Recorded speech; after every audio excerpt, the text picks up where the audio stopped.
Senhor, eu sou Carla Monteiro e te convido a mais uma vez juntos refletirmos sobre os tempos que estamos vivendo à luz da Palavra de Deus. Vamos lá? Hoje o nosso texto está no livro do profeta Isaías, capítulo 43. Nós vamos ler os versos 1 e 2 e depois o verso 13. Então, Isaías 43, versos 1 e 2 diz o seguinte: Mas agora, assim diz o Senhor que te criou, ó Jacó, e que te formou, ó Israel. Não temas, porque eu te remi, chamei-te pelo nome, tu és meu.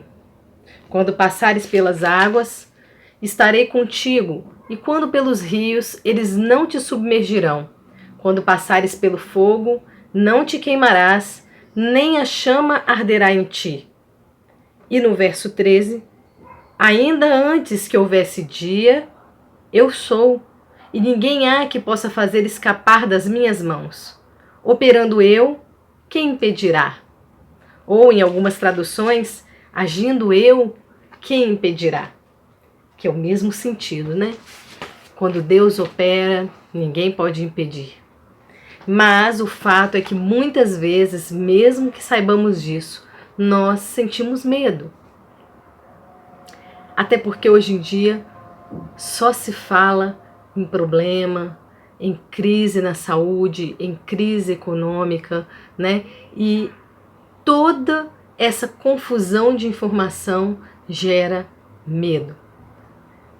Ao ligarmos a TV, sentimos medo. Ao sairmos na rua, nós sentimos medo. Ao passarmos por uma pessoa, nós sentimos medo. Ao abrirmos o jornal, nós sentimos medo. Ao olharmos a internet, medo. Em todo local há medo. Medo do desemprego, medo da doença, medo da morte. E nesse período de incertezas, muita gente tem convivido com o medo da hora que levanta até a hora que vai dormir. E por isso hoje nós vamos refletir sobre o medo. Em primeiro lugar, é preciso dizer que o medo ele não aparece somente nos períodos de crise ou de problemas tão grandes como esse que estamos vivendo na humanidade nesse momento. O medo ele faz parte da vida humana. O medo ele permeia as nossas vidas e podemos dizer que ele é também um mecanismo de defesa, né? Diante de um cachorro bravo, você sente medo e isso te ajuda a fugir, tem um instinto de fuga, né? Diante de uma situação de perigo, o medo é uma defesa da pessoa, uma defesa do indivíduo para a própria sobrevivência. Esse medo não é um medo ruim, como dissemos, é um mecanismo de defesa. Contudo, há um medo psicológico, há um medo paranoico, há um medo que nos paralisa, mesmo quando não há um mal iminente. É claro que nessa situação que nós vivemos agora, parece que há sempre um mal iminente. Mas se você está tomando as providências, se você está dentro da sua casa, se você está tentando se proteger, você não precisa sentir medo o tempo inteiro, né? Porque se esse medo ele começa a tomar conta da gente a maior parte do nosso dia, a maior parte do tempo, ele começa a por si só nos fazer mal. Já não é mais um instinto de sobrevivência ou de defesa, mas é algo que toma uma proporção, né, antecipatória, de pensamentos antecipatórios, de uma ansiedade muito grande, de uma preocupação exacerbada com o futuro. Não estamos dizendo que não haja motivo para preocupações. Mas a gente não pode deixar que esses pensamentos dominem a nossa mente, dominem o nosso corpo, porque senão eles por si só acabam com a gente. Eles por si só adoecem a pessoa, né? Então nós temos que saber lidar com isso.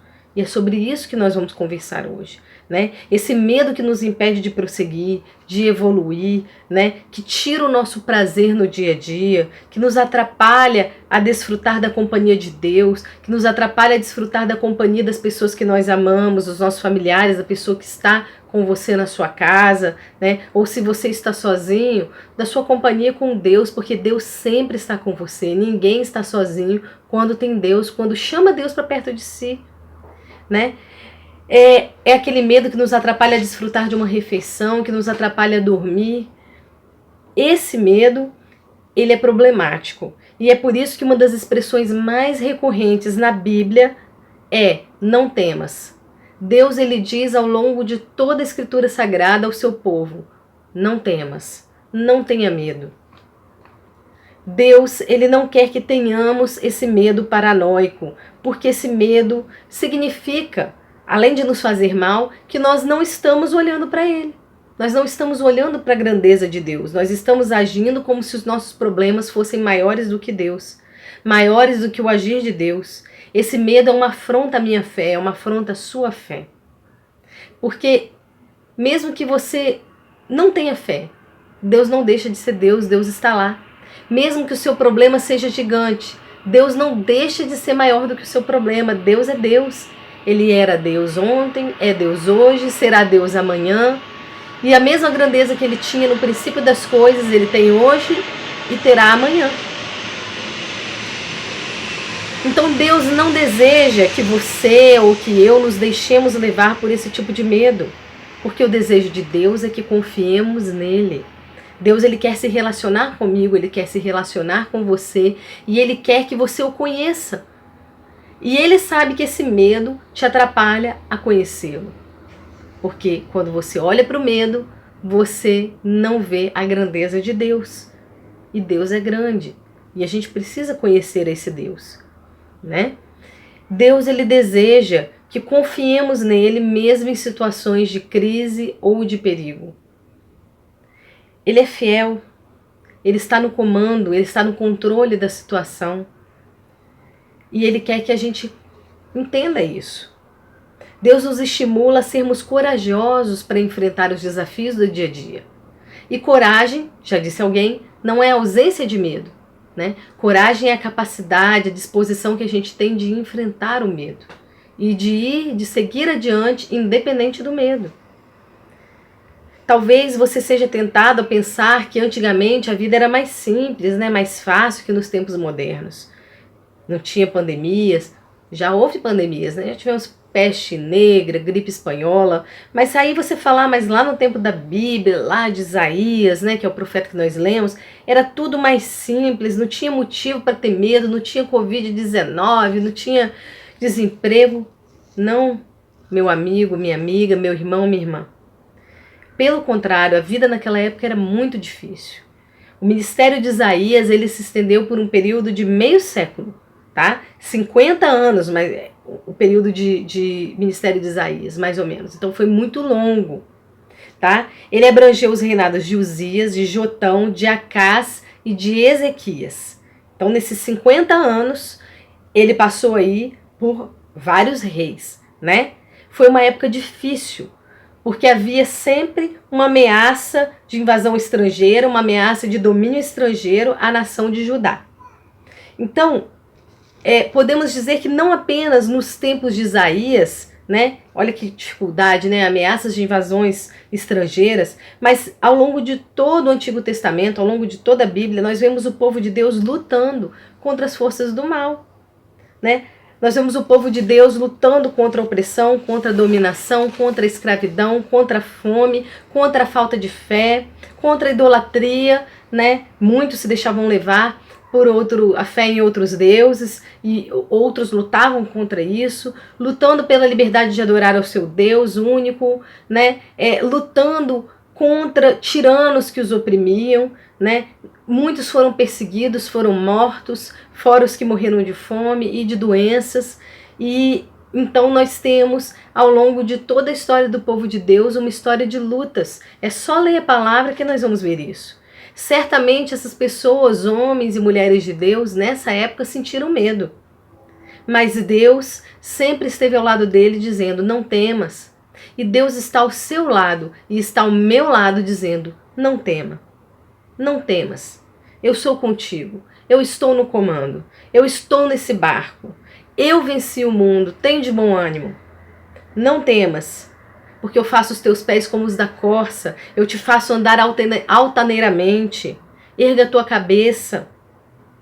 Não se dobre aos deuses desse mundo. Não se dobre aos problemas desse mundo.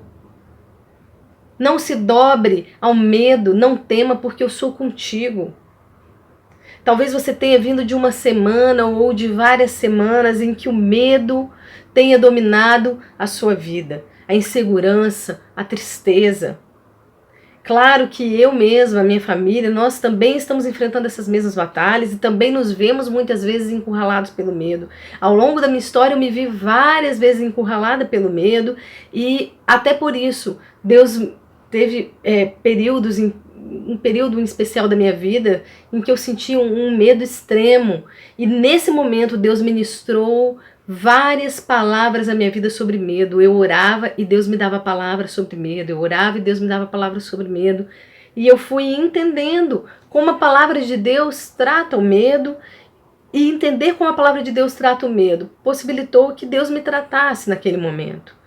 E a gente precisa desse tratamento sempre, porque não é porque a gente vence o medo uma vez que a gente não vai ter medo de novo.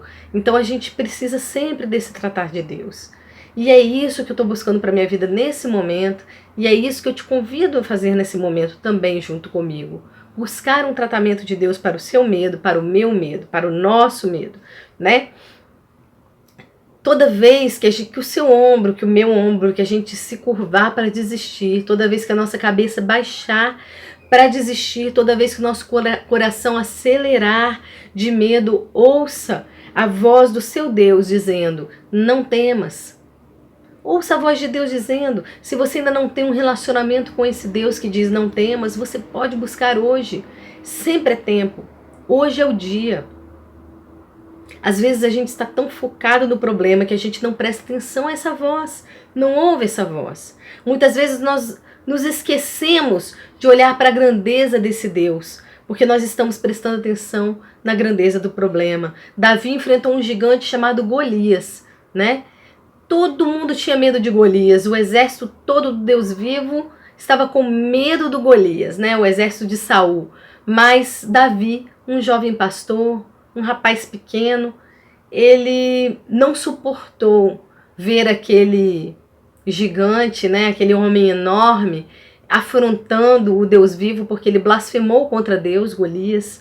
E Davi foi com ele na força de Deus. Davi com simples pedrinhas, né? Sem armadura, sem lanças, com simples pedrinhas, ele acabou com aquele gigante.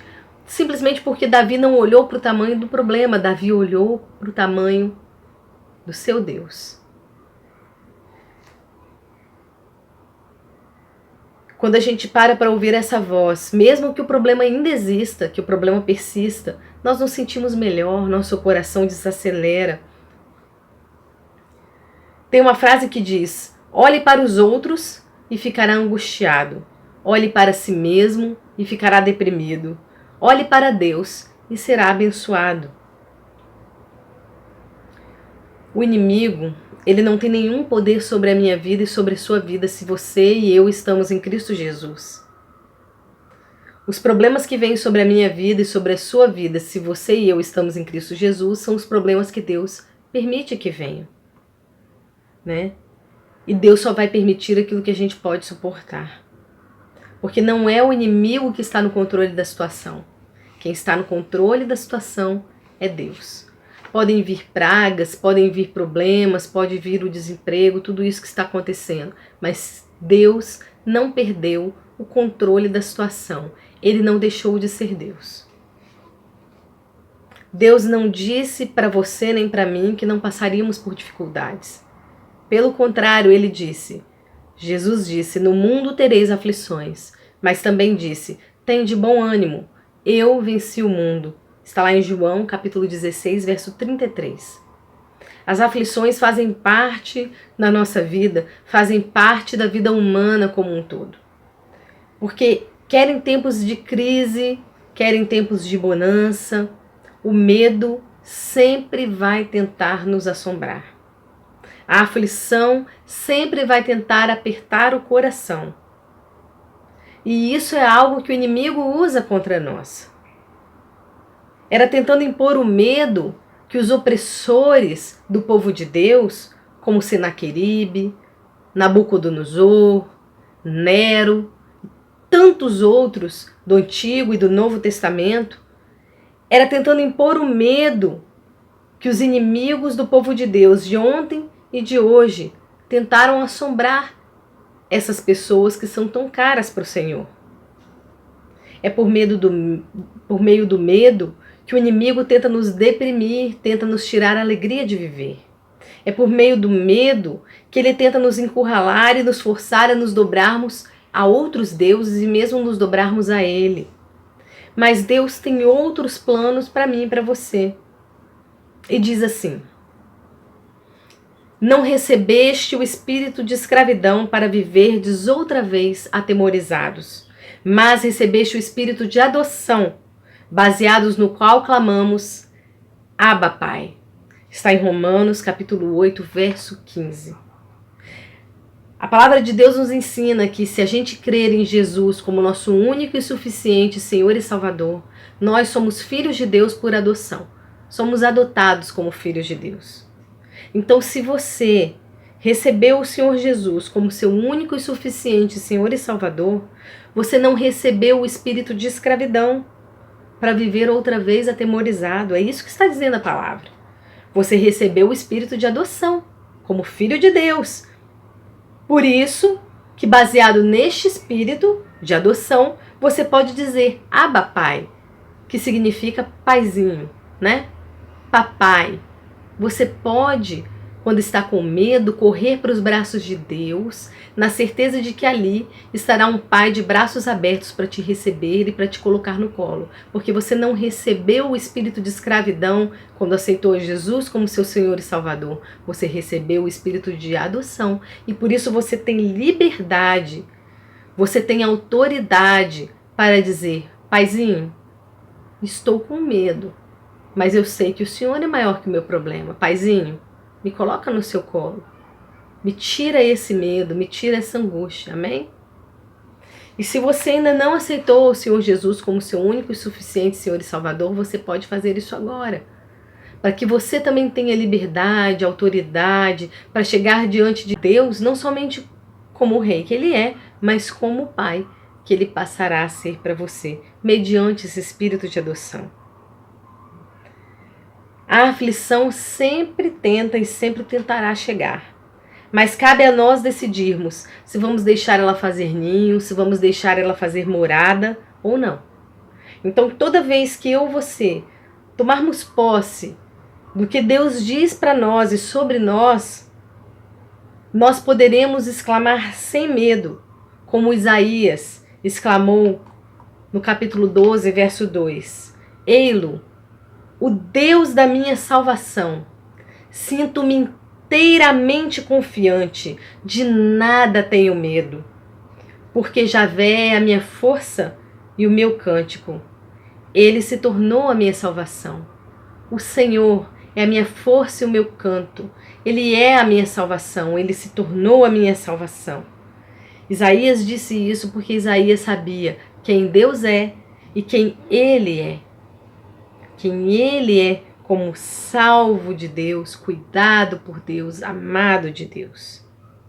E por isso ele podia se sentir inteiramente confiante e exclamar que Deus é a força dele e o canto dele. Amém?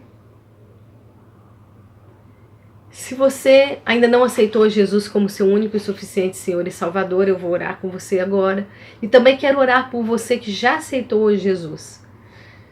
Então vamos lá. Senhor Jesus, eu te recebo neste momento como meu único e suficiente Senhor e Salvador. Repita comigo, Senhor Jesus, eu te recebo neste momento como meu único e suficiente Senhor e Salvador. Amém. Se você recebeu Jesus, Você é filho de Deus por adoção. E você não tem o espírito de escravidão, mas o espírito de filho, e pode se chegar ao seu paizinho com confiança, que ele vai te proteger e te livrar de todo medo. E eu quero orar também com você que já tinha aceitado a Jesus. Vamos orar todos juntos? Senhor, olha para nós. Estamos vivendo um momento de incerteza, um momento de medo, até mesmo de um certo pânico generalizado. Mas sabemos, Deus, que o Senhor é maior do que todas essas coisas. O Senhor é maior do que a peste, o Senhor é maior do que a doença, o Senhor é maior do que o medo. O Senhor é maior do que tudo, Pai. O Senhor não deixou de ser Deus porque surgiu uma doença. O Senhor não deixou de ser Deus porque estamos com medo. Ajuda-nos, Deus, a nos achegarmos a Ti a cada dia das nossas vidas, a cada momento com confiança, com a certeza de que temos um Pai que nos aguarda, de braços abertos, que nos protege. Como quando éramos crianças e tínhamos pesadelos, podíamos correr para nossa mãe, ou para o nosso pai, ou para um avô, ou para uma avó. O Senhor é essa figura, Deus. É essa pessoa que nos acalenta nos braços, que nos põe para dormir, que passa a mão no nosso rosto e diz para nós: não temas, estou contigo. Nos ajuda a confiar nisso, Senhor, a cada dia. Também te pedimos que nos livre da tentação e do mal. Nos ajude, Deus, a vigiar, mas todas as vezes que precisarmos sair, porque temos também afazeres, precisamos comprar coisas para comer, precisamos ir à rua resolver algum problema. Nesses momentos, Senhor, em que precisarmos sair, sê conosco, Senhor. Sê um forte escudo, sê um castelo forte, sê uma torre ao nosso redor, nos dando livramento, Pai. Olha pelo Teu povo, olha pela humanidade. E nós clamamos, Senhor, cessa essa praga. Em nome de Jesus é que nós oramos. Amém. Fique na paz do Senhor Jesus, meu amigo, minha amiga, meu irmão e minha irmã, e até a próxima.